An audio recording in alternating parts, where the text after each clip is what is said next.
Karenanya jangan coba-coba menyalahkan golongan mayoritas. Mengapa? Golongan mayoritas ini banyak ulamanya, banyak buyanya, banyak tuan gurunya, banyak tengkunya, banyak kiainya, banyak ustadznya. Karena memang banyak mayoritas ulama memang ahlus sunnah wal jamaah. Ajaran-ajaran yang diamalkan di dalam ahlus sunnah wal jamaah, dalil-dalilnya selalu kuat. Assalamualaikum warahmatullahi wabarakatuh.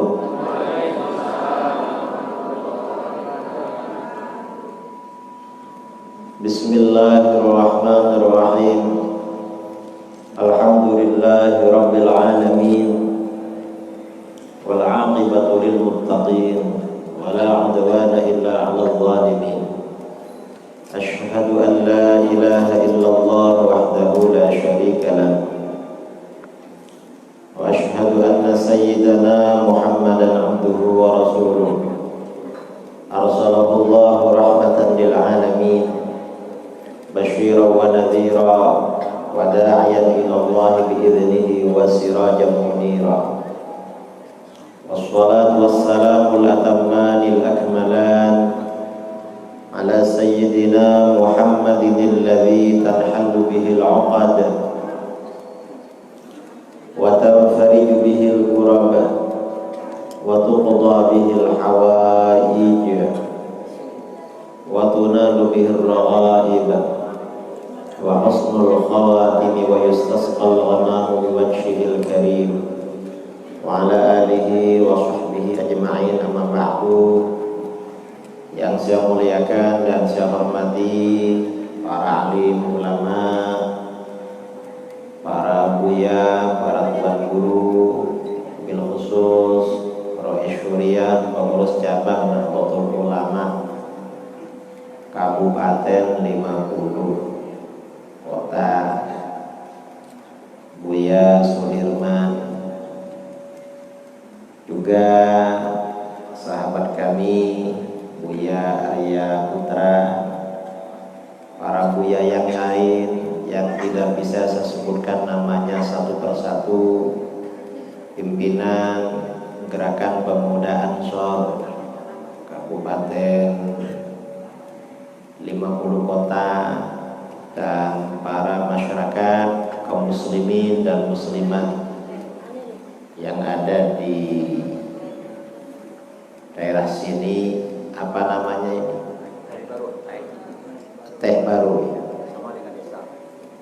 Desa Teh Baru. Ya apalah, terserah. Yang saya banggakan dan saya cintai. Alhamdulillah, saya sangat bersyukur kepada Allah Subhanahu wa taala.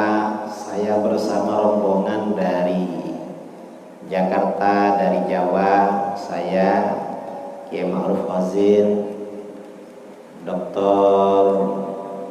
Ahmad Ginanja, Dr. Ustadz Gus Najib, rombongan dari Jawa. Sampai di sini bisa merasakan masakan Padang yang asli. Karena saya kalau kemana-mana sering cari masakan Padang, tapi masakan Padang di luar Padang. Kalau di sini nggak perlu cari, karena semuanya masakan Padang. Saudara-saudara yang dimuliakan oleh Allah, seperti tadi disampaikan oleh Buya Arya Putra, bahwa pada masa sekarang ini kita penting untuk mengetahui ajaran Ahlus Sunnah wal Jamaah. Mengapa? Karena sekarang ini beda dengan masa-masa yang silam, masa lalu. Perbedaannya apa? Umat Islam sekarang ini banyak menghadapi fitnah, banyak menghadapi ujian, banyak menghadapi tantangan. Itu tantangan banyak sekali, terutama tantangan yang berkaitan dengan akidah. pertanyaan yang berkaitan dengan akidah ini sangat berbahaya. Apa bahayanya? Bisa menjerumuskan orang keluar dari Ahlus Sunnah wal Jamaah, lebih-lebih bisa menjerumuskan orang keluar dari Islam. Na'udzubillah min dzalik. Dan ini menyebar di mana-mana. Banyak aliran berkembang, terutama yang banyak berkembang di Indonesia, khususnya adalah Wahabi atau Salafi Wahabi. Dan Salafi Wahabi ini sangat berbahaya. Mengapa berbahaya? Karena mereka juga mengaku sebagai Ahlus Sunnah wal Jamaah, padahal mereka palsu, tidak asli. Ahlus Sunnah wal Jamaah yang asli ya golongan kita, Asy'ariyah Maturidiyah, mayoritas umat Islam. Mengapa seperti itu? Ini yang akan kita bicarakan pada malam ini. Allah Subhanahu wa taala berfirman di dalam Al-Qur'an. Ini yang kurang difahami oleh orang-orang di luar Ahlus Sunnah. Jadi Allah Subhanahu wa taala berfirman, "Kuntum khaira ummatin ukhrijat lin-nas ta'muruna bil ma'ruf wa tanhauna 'anil munkar wa tu'minuna billah." Kalian adalah sebaik-baik golongan yang dikeluarkan bagi umat manusia. Dalam ayat ini Allah menegaskan bahwa umat Islam ini adalah umat terbaik, golongan paling baik. Apa yang dimaksud umat Islam ini golongan terbaik? Artinya umatnya Rasulullah ini lebih utama daripada umatnya para nabi terdahulu yang masih bersih, berjalan di atas ajaran tauhid yang lurus. Ini umat Islam. Jadi umat Islam ini lebih utama daripada umatnya nabi-nabi terdahulu. Mengapa umat Islam ini lebih utama daripada umatnya nabi-nabi terdahulu? Apakah karena umat Islam ini paling banyak beribadah, paling banyak beramal? Bukan karena itu. Karena kalau standar keutamaan itu ukurannya rajin beribadah, banyak beramal, umat-umat terdahulu 30 kali lipat lebih banyak daripada umat Islam ibadah dan amalnya.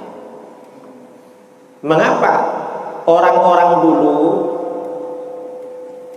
umatnya nabi-nabi terdahulu, itu umurnya panjang-panjang, usianya panjang-panjang, badannya besar-besar.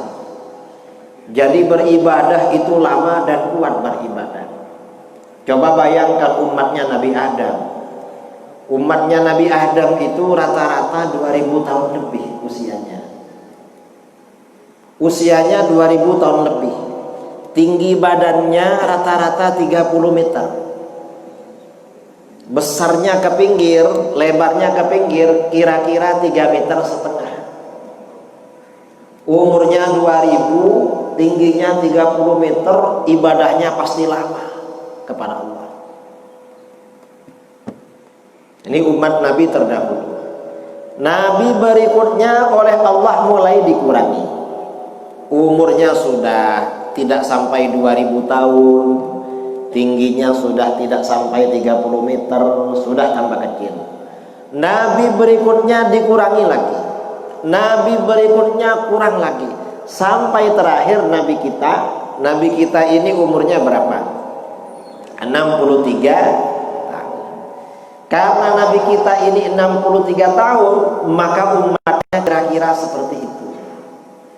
Karenanya di dalam hadis Rasulullah SAW bersabda, hasadu ummati bainas sittin was sab'in. Masa-masa tuai, masa-masa panen umatku antara 60 dan 70 tahun. Artinya masa-masa malaikat maut mengambil kita antara 60 dan 70. Karenanya bagi saudara-saudara yang sudah masuk 60 tahun, siap-siap. Mengapa? Karena ini masa-masa panen. tinggal menunggu besok, lusa, atau kapan malaikat maut datang. Kalau lebih dari 70 malaikat maut belum datang, berarti dapat bonus. Kalau belum umur 60 tahun sudah sakit-sakitan, sudah punya vertigo, sudah punya asam urat, sudah punya darah tinggi, sudah punya diabetes, hati-hati. Mengapa khawatir panen muda? Karena orang tanam jagung, ada yang dipanen setelah tua, ada yang dipanen muda untuk direbus atau dibakar. Ini usianya umatnya Rasulullah SAW. Jarang sekali yang usianya sampai 90, 100, apalagi lebih jarang. Usia. Secara fisik juga begitu. Umatnya Rasulullah tidak sampai 3 meter. Apalagi orang Indonesia. Orang Indonesia ini kalau umroh paling ramai. Karena setiap hari, kalau masa-masa normal dari Jakarta, pemberangkatan umroh itu berkisar 15.000 sampai 20.000. Tapi sampai di tanah suci gak kelihatan. Mengapa? Karena orangnya pendek-pendek, kecil-kecil. Kalah sama dengan orang India, orang Turki, orang Pakistan, orang Arab besar-besar. Kita ini tingginya 1,70 meter, 1,80 meter, dan lain sebagainya. Nah, ini umat Islam. Nah, tapi walaupun umat Islam ini usianya pendek, amalnya sedikit, orangnya juga pendek-pendek, lebih utama 30 kali daripada umatnya para nabi terdahulu. Ini keutamaan umat Islam. Mengapa umat Islam ini lebih utama daripada umatnya para nabi terdahulu? Di dalam ayat ini Allah menyebutkan karakter mereka. Ta'muruna bil ma'rufi wa tanhauna 'anil munkar. Kamu senantiasa menyuruh kebaikan dan mencegah dari kemungkaran. Amar ma'ruf nahi mungkar. Umat Islam itu dimanapun berada, pasti selalu di antara mereka ada yang ngajak kebaikan, ada yang ngajak bikin masjid, ada yang ngajak bikin surau, bikin pondok pesantren, ada yang ngajak bikin madrasah, ada yang ngajak yasinan, ada ngajak tahlilan, ada ngajak pengajian. Itu umat Islam di mana-mana. Dimanapun itu umat Islam. Dan umat Islam ini senantiasa mencegah dari kemungkaran. Kalau ada orang mencurigakan, ada satu rumah umat Islam mencurigakan, pasti sama tetangga-tetangga didatangi. Apa ini? Kok ada orang baru? Mengapa? Ini karakter umat Islam. Amar ma'ruf nahi munkar. Dan ini berbeda dengan umat-umat terdahulu. Umat-umat terdahulu dicela oleh Allah di dalam Al-Quran karena meninggalkan amar ma'ruf nahi munkar. Kanu la yatanahawna 'an munkarin fa'aluh. Mereka orang-orang ahlul kitab tidak saling mencegah dari kemungkaran yang mereka lakukan. Itu karakter umat Islam. Umat Islam itu kalau ngumpul pasti ngajak baik. Jangankan kita yang kumpul di Padang di 50 kota. Ini kotanya 50. Nah, yang ini baru di sini yang kotanya 50. Yang lain di Jakarta aja satu kotanya ini. Sini 50.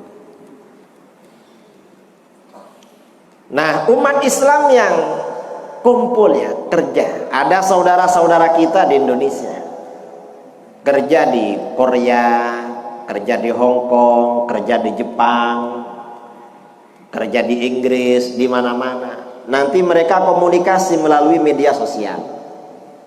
Sesama bangsa Indonesia, akhirnya hari-hari libur mengadakan pertemuan. Setelah bertemu dilihat di antara mereka, siapa di antara mereka yang dianggap agak pandai ilmu agama, diminta ceramah, tausiah. Nanti kalau ada hari libur panjang, mereka iuran, sumbangan. Setelah sumbangan apa? Mengundang ustadz-ustadz dari Indonesia.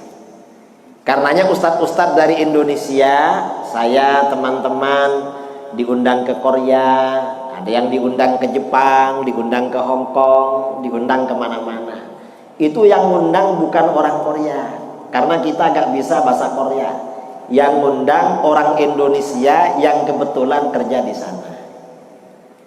Ini karakter umat Islam, memang amar ma'ruf nahi munkar. Nah, karena umat Islam ini selalu amar ma'ruf nahi munkar, mengajak kebaikan dan mencegah dari kemungkaran, maka ajaran Islam ini dijaga oleh Allah.